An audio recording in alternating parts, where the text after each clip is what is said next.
প্রায় 400 বছর ধরে হায়দ্রাবাদের প্রাণকেন্দ্র হিসেবে চারমিনার মাথা উঁচু করে দাঁড়িয়ে আছে। এছাড়া ভারতের ইতিহাসে যে বিখ্যাত 10টি স্থাপত্য আছে তাদের মধ্যে একটি হলো এই চারমিনার, যার সাথে জড়িয়ে আছে ভারতের বহু অজানা ইতিহাস। নমস্কার, রূপকথা গল্প পেজ থেকে আপনাদের সবাইকে স্বাগত জানিয়ে আজকে ভিডিওটি শুরু করছি। ভিডিওটি আপনারা শেষ অবধি দেখতে থাকবেন এবং ভালো লাগলে একটি লাইক করে দেবেন ও আমার চ্যানেলটি সাবস্ক্রাইব করে নেবেন। আমরা যখন এই এজিতে ট্রিটমেন্টের জন্য গিয়েছিলাম তখন ফেরার দিনে আমরা সকালে চলে গিয়েছিলাম চারমিনার দেখতে, কারণ হায়দ্রাবাদে এসে যদি আপনার হায়দ্রাবাদের স্পেশাল বিরিয়ানি না ট্রাই করেন ও চারমিনার দেখতে না যান, এটা হতেই পারে না। আপনারা যদি আমার এই যে হসপিটালে ট্রিটমেন্টের ভিডিওটি না দেখে থাকেন তাহলে অবশ্যই দেখে নেবেন। এর লিঙ্ক আমি ডেসক্রিপশন বক্সে দিয়ে দিয়েছি, কারণ এই ভিডিওটি দেখলে অনেক হেল্প হবে আপনাদের। এখনও আসা যাক চারমিনার নেই। ভারতের প্রাচীনতম স্মৃতিসৌধগুলির মধ্যে একটি হলো এই চারমিনার। চারমিনার শব্দটি উর্দু শব্দ থেকে এসেছে, যার অর্থ হলো চারটি স্তম্ভ। এটি 1591 সালে সুলতান মোহাম্মদ কুলি কুতুব শাহ নির্মাণ করেছিল। কথিত আছে যে চারটি স্তম্ভ এবং জটিল খুদাই শাহ বর্গাকার আকৃতি এই কাঠামোটি তার স্ত্রী ভাগমতীর সম্মানে নির্মাণ করেছিলেন। এটি দক্ষিণ ভারতের তেলেঙ্গানা রাজ্যের রাজধানী হায়দ্রাবাদ শহর থেকে প্রায় 5 কিমি দূরে অবস্থিত। এই চারমিনারটি হায়দ্রাবাদ শহর থেকে বিশ্বের দরবারে পরিচয় করিয়ে দেয়।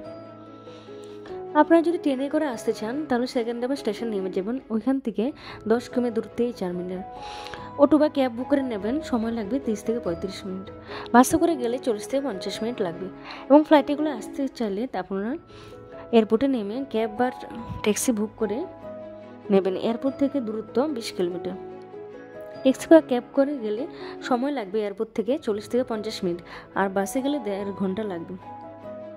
হায়দ্রাবাদের এয়ারপোর্টটি দেখতে অনেক সুন্দর।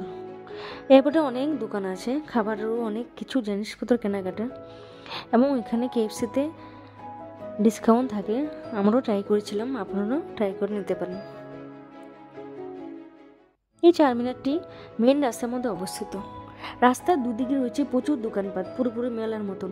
আপনারা যদি চারমিনারের ভেতরে ঢুকেন, উপরে উঠতে চান তাহলে টিকিট লাগবে 25 টাকা। উপর থেকে চারদিকে দেখতে খুবই সুন্দর লাগে, কিন্তু উপরে ওঠার সিঁড়িগুলি খুবই রিস্কি, সাবধানে উঠবেন। আমরাও উঠেছিলাম, কিন্তু আমার খুব ভয় লেগেছিল। চারমিনার স্তম্ভগুলি অসাধারণ কারুকার্যময়। এই চারমিনার দুদিকে প্রচুর দোকানপাট, আর বেশিরভাগ দোকানে রয়েছে মেয়েদের জিনিস, যেমন কসমেটিক, জামা কাপড়, ব্যাগ, যদু। এছাড়া বাচ্চার জন্য রয়েছে জামা কাপড়, খেলনা দোকান, আরও অনেক কিছু আছে। এবং হায়দ্রাবাদের বিখ্যাত দম বিরিয়ানির দোকানও এখানে অনেক রয়েছে, আপনারা ট্রাই করে নিতে পারেন। এই চারমিনারের একটি ঐতিহাসিক কাহিনী আছে। মোগল সম্রাট ঔরঙ্গজেব যখন হায়দ্রাবাদ আক্রমণ করেছিলেন, তখন তার আক্রমণে হায়দ্রাবাদের উঁচু উঁচু সব প্রাসাদ ধূলিসাৎ হয়ে যায়, কিন্তু ঔরঙ্গজেব এই চারমিনারের স্থাপত্যকে কোনো রকম আঘাত করেনি। হায়দ্রাবাদ এসে আমরা হায়দ্রাবাদের বিরিয়ানিও খেয়েছিলাম, কারণ হায়দ্রাবাদি বিরিয়ানি ভারতের মধ্যে বিখ্যাত বিরিয়ানি। আপনারা খেয়ে নিতে পারেন। এখানে সব রেস্টুরেন্টের বিরিয়ানি খুবই সুস্বাদু খেতে। আমরা যে রেস্টুরেন্টে খেয়েছিলাম তার ভিডিও দিয়ে দিয়েছি,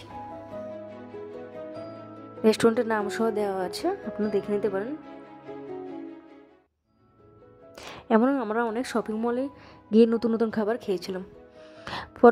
পরবর্তী ভিডিওতে দেখানো হবে, এবং পরবর্তী ভিডিওটি অবশ্যই দেখবেন আপনারা।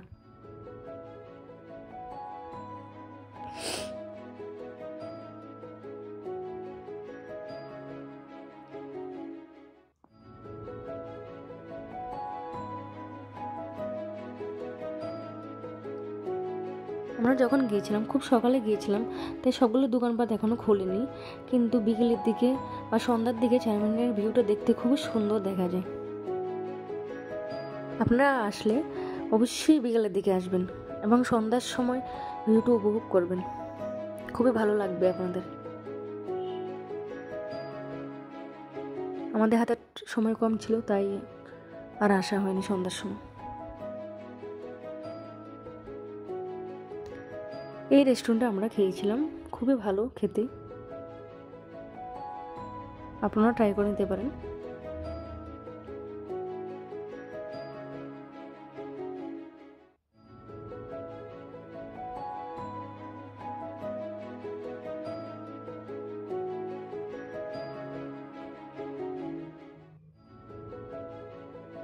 আমার ভিডিও ভালো লাগলে বন্ধুর সাথে শেয়ার করবেন এবং আমাকে কমেন্ট করে জানাবেন অবশ্যই। Thank you for watching my video. আবারও দেখা হবে পরবর্তী একটি নতুন ভিডিও নিয়ে। ততদিন ভালো থাকবেন, সুস্থ থাকবেন। টাটা।